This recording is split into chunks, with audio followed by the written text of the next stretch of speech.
כמה אנשים. אז תשימו לב היטב, יש מצווה, אחים יקרים, לאכול בבוקר לחם. זה מופיע בגמרא במסכת בבא מציעא ק"ז. שמי שאוכל לחם בבוקר, נשים יקרות, שומעת גברת? מי שאוכל לחם בבוקר זוכה שתסור ממנו 83 מחלות. כמניין המילה מחלה. איך קוראים מחלה? מ"ח למ"ה. כמה בגימטריה מ"ח למ"ה? 83.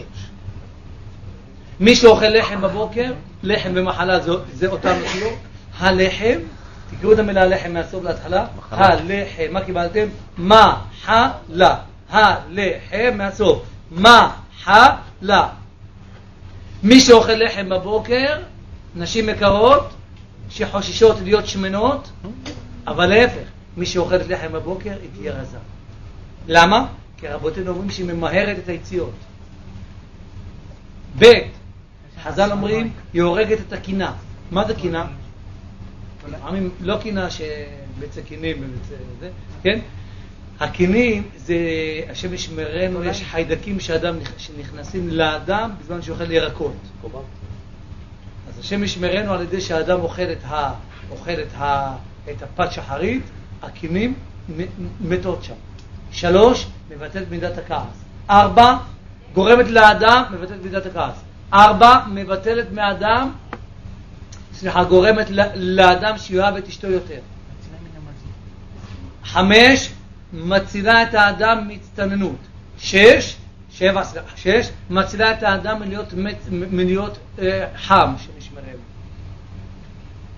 7, גורמת לאהבה בין איש לאשתו.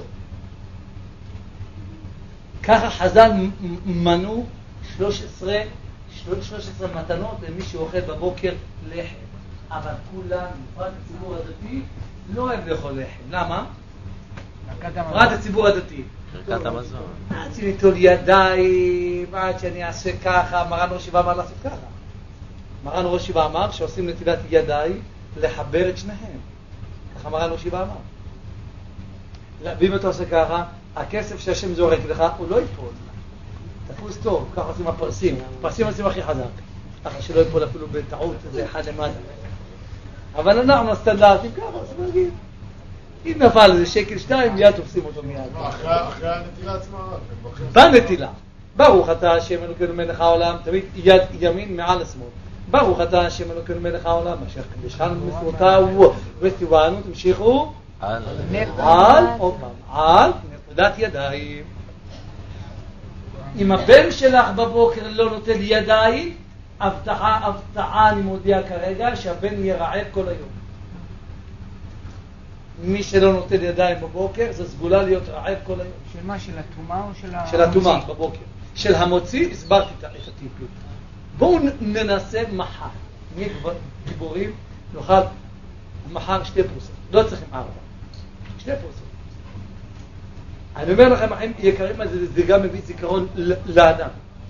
מי שאוכל לחם בבוקר, זה מביא זיכרון לאדם. 2 פרוסות, תמרח בפנים גם כן חרדל, לא משנה. שים חרדל בפנים. העיקר לאכול לחם בבוקר. יש פתגם בבוכרית, וכמובן שבבוכרית אני לא יודע אותו, בתרגום חופשי אני יודע, שהלחם זה הבטון של הבטן. הקיר של הבטן. הלחם זה הקיר של הבטן. איך יש פתגם בתוניסאית, ודאי שאני יודע טוב, עם מבטא אפילו, שנייה. הנה, לפתור תסבח רבח. מה פירוש? האוכל של הבוקר זה רווח נקי. כמה זה יפה. שוב, איפה הולכים לאיזו נקודה? הוראות יצרן. השם ברא את גוף האדם, השם יודע שמי שיאכל בבוקר לחם יהיה לו יום אחר. חז"ל אמרו, אחים יקרים, אם אדם עצלן כמונו. באמת, אני יודע שהציבור הדתי מחר הוא לא יתולד. ציבור שפחות דתי, אולי נרוויח את זה, בלב אחי, זה בלי נטילה, בלי כלום. לא נוכל, לא משנה לנו, עם נטילה או בלי נטילה. אבל אדם הוא לא יודע שזה סוד העושר של האדם. הנטילת ידיים עושה את האדם בניוני. בנות יקרות, אתן הולכות להקים דורות אחר כך, דורות רבים. אם אתן לא תזדור על נטילת ידיים, הבן שלך יאכל לך בשירותים. שמעתם טוב מה שאמרתי? לא התכוונתי להכניס, באתי לומר מציאות בשטח. אם את אימא מקפידה שהבן שלך יטול ידיים לפני שהוא אוכל לחם, ואם תפס אותו שהוא לא נטל ידיים, לא להפוך לו את העולם, שיגמור חתיכה קטנה, מיד אחת, מחילה מתוק שלי, תעצור, לך לברז נשמה, יק, דוסה, שורפן, שיש, תיטול את הידיים, תברך, תשב לאכול. לא לוותר על זה. מי שמקפיד על נטילת ידיים, תרדוף אותו עשירות. מי ששופך הרבה מים, יהיה עשיר כמו לוואי וכיוצא. הבנתם אחים יקרים? כמו לוואי וכמו יעקובוב גם הולך היום. שלב הבא. הנה, יש פה משפט יפה של הרב בן ציון אבא שאול, שמחר בלילה הילולה שלו, זכותו ירן עלינו, אמן? אומר הגאון רבי בן ציון אבא שאול בן בניה, זכותו ירן עלינו, אמן? שיהודי שקשה לו לאכול לחם בבוקר, מפעד שהוא בדיאטה, ולעשות דיאטה בלי להתייעץ זה מסוכן. ותכניסו לראש היטב שדיאטה, הביצוע המרכזי שלה זה דווקא על ידי שאוכלים, ולא על ידי שלא אוכלים. הקשבתם טוב? דיאטה מתבצעת על ידי אכילה, לא על ידי מניעת אכילה. מי שעושה מניעת אכילה, זה לא דיאטה. זה סגולה להיות חולה. מי שמתכוונת לעשות דיאטה בלי לאכול. תשמע, אני הורדתי 20 קילו. השמש מרנו קיבלה אולקוס. תאכלי 20 קילו, אל תרדי 20 קילו, כן? לרדת 5 קילו בתקופה, זה הרבה יותר. וחוץ מזה, מי ששמן, מי שנקבע לו להיות שמן, גם ירצה להיות רזה הוא יהיה שמן. אלא אם כן אדם יעשה ניתוח קיצור קיבה. ונזהר מזה, מעשה ביהודייה אחת שהשבוע אמרה שלום לעולם הזה, בת 48. מהניתוח עצמו, שמשמרנו. אומר הגאון הרב בן ציון אבא שאול, כלל יפה. מי שבכל זאת רוצה לאכול, קשה לו לאכול לחם, אז מה יאכל בבוקר? עוגיות. ברור? 4-5 עוגיות, כן? זה במקום לחם. אבל שוב, זה לא דומה. זה לא דומה. עוגיות לא מוציאות את האדם לידי שביעה.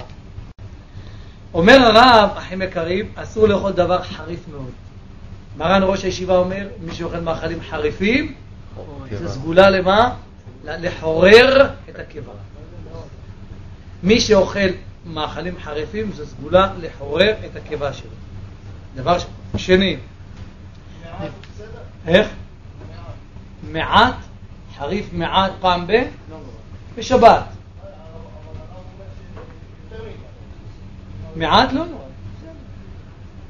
מרמומה וכו'. רק הרב יודע. רק התוניסאים אוכלים חריף. עוד דבר יפה, אחים יקרים, אסור לשתות משקה שיותר מדי חם. משקה שהוא יותר מדי חם, אסור לשתות אותו. וכן להפך, פת חמה. חז"ל אומרים מי שאוכל פת חמה במוצאי שבת, לא יעצוב כל השבוע. מי שאוכל לחם חם בכל מוצאי שבת, לא יהיה עצוב כל השבוע. לא בריא. הגמרא אומרת, פת חמה, לא פת רותחת. פת חמה במוצאי שבת מבטלת מהאדם עצבות. שתהיה טריה או אפשר לחמם במיקרו? אפשר לחמם במיקרו, לא צריכים ללכת למאפייה. גמרא מפורשת במסכת שבת ק"ט. מי שאוכל פת חמה במוצאי שבת, גמרא אומרת, לא יעצוב, מי ששותה משקה חם, ומי שמתקלח במקלחת חמה במוצאי שבת, יזכה לא להיות עצוב, כלהלוך דעת. ק"ט עמוד 2.